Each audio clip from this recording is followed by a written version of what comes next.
Once upon a time, a businessman stopped his car, and a girl from Hollywood Boulevard changed his life forever. It was a love story that made the world believe in fairy tales. But what if that fairy tale didn't end with happily ever after? What if life pulled them apart, and love had to find its way back? Asterisk Vivian Ward is no longer the woman who once stood on the corner of Hollywood and Vine. She's changed. She's grown. She runs a small arts program for young women who remind her of the girl she used to be. She laughs often but lives with a quiet sadness, like she's missing a part of her story that never finished. Edward Lewis. The sharp-suited billionaire is still in the world of high-rise meetings and expensive deals, but time has changed him too. He walks slower, smiles less, and carries the weight of years filled with success, but also regret. He had the world in his hands once, but he let go of the one thing that truly mattered. They haven't spoken in years.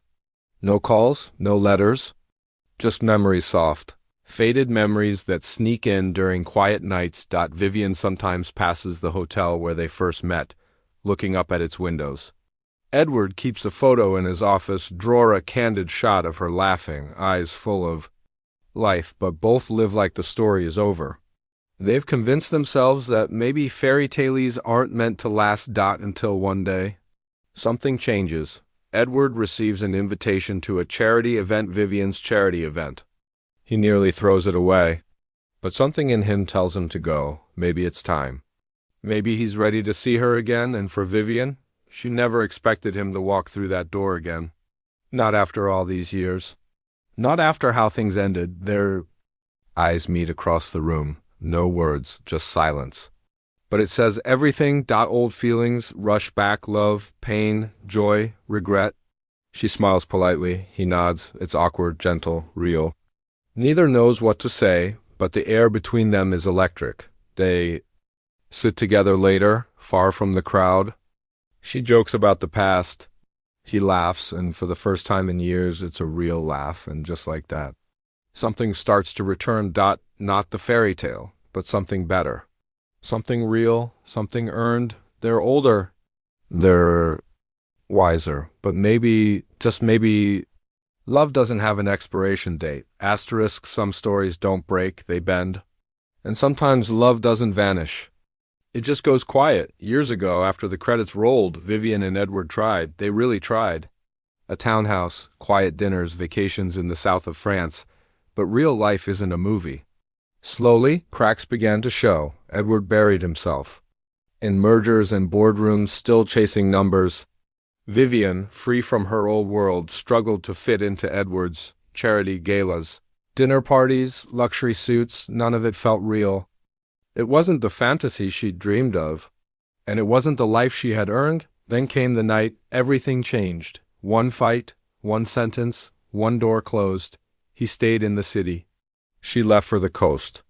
They never said goodbye, just walked away from something that still had breath in it. Since then, the world has moved on. Edward's company faces trouble now, hostile takeovers, betrayed partnerships. He's losing control of the empire he built. Vivian, too, is at a crossroads. Her nonprofit is struggling for funding. The stories of the girls she helps weigh heavy on her soul. She sees herself in every one of them, young, scared, dreaming of something more. Then fate intervenes in the cruelest way. Kit's daughter, Vivian's godchild, goes missing. The police don't move fast. The system stalls. And Vivian, desperate and alone, turns to the only man she knows can pull strings where she can't. She calls Edward. He picks up. They don't talk about the past.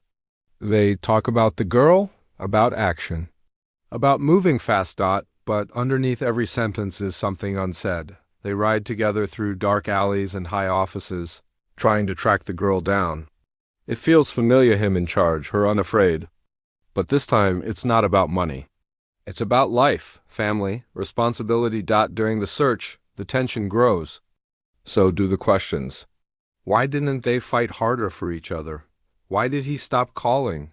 Why did she let go? In a dim cafe at 3 a.m., while waiting for a lead, she finally asks, "Do you ever wonder what we could have been?"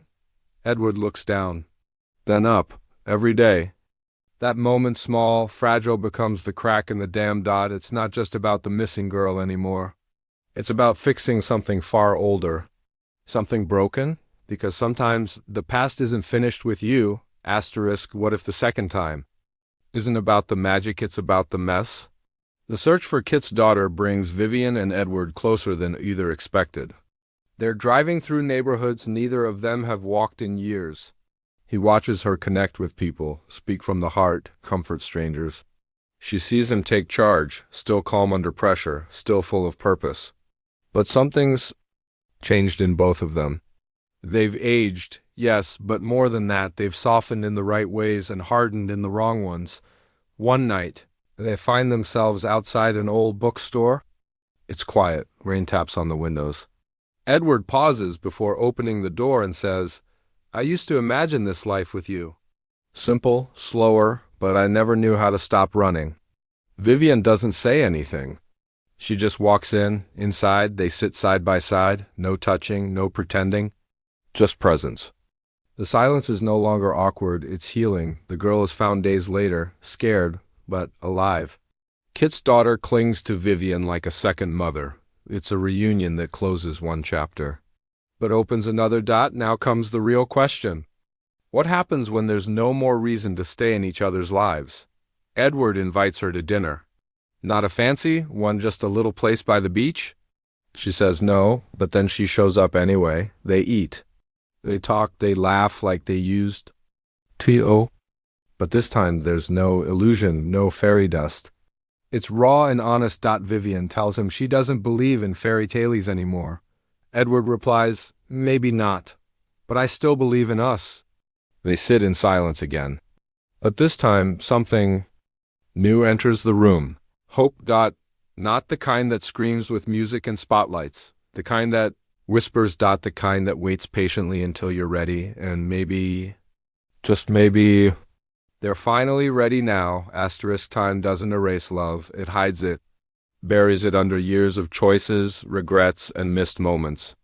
But when the right two people stand still long enough, sometimes love finds a way back to the surface. Vivian stands on the beach at sunset, her hair dancing in the wind.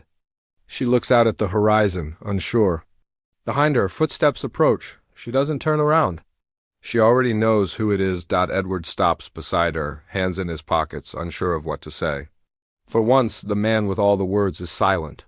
She speaks first. "I never needed a rescue, Edward. I just needed someone to stay." He nods slowly. "I know.